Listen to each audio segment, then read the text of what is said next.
আমাদের eastern charity যাত্রা শুরু হয়েছিল 2020 সালে। এই 2020 সালে থেকে এখন 2025, এই গত 4-5 বছরে আমরা পা করে অনেক দূরে গিয়েছি। আমাদের কার্যক্রম শুধু বিলেতে নয়, আমাদের কার্যক্রম কিন্তু বাংলাদেশ, সোমালিল্যান্ড, আফ্রিকা এবং ইউরোপেও রয়েছে।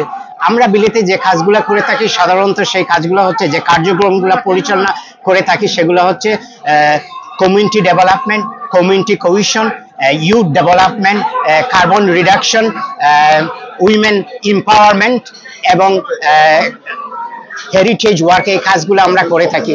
আমরা বাংলাদেশে যে সচরাচর যে প্রজেক্টগুলো করে থাকি সেটা হচ্ছে Ramadan food pack, Eid gift distribution, এবং আমরা দুটা স্কুলের সাথে কাজ করে থাকি বাংলাদেশে, একটা হচ্ছে সিলেটে এবং একটা হচ্ছে বরিশালে। সেই স্কুলগুলো হচ্ছে সাধারণত অন্ধ, বোবা, তাদের জন্য আমরা এই কাজগুলা করে থাকি।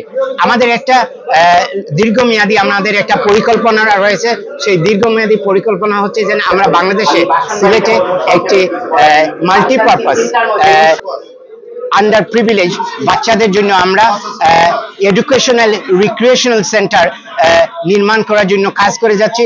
আমি আপনাদের মাধ্যমে সবার সহযোগিতা চাচ্ছি আমাদের এই প্রজেক্টে যাতে সহযোগিতা করার জন্য। আসসালামু আলাইকুম, আপনারা সকলরে ধন্যবাদ। Thank you for coming to this auspicious occasion to attend this press conference. We are arranging a tournament, badminton tournament, as we do always every year. This year is no exception. We are hoping that there are more than 100 pair of teams will attend from all over the country. So we need your support to fund our project, and we will appreciate everybody if you turn up on that day and make that day a success. Thank you very much.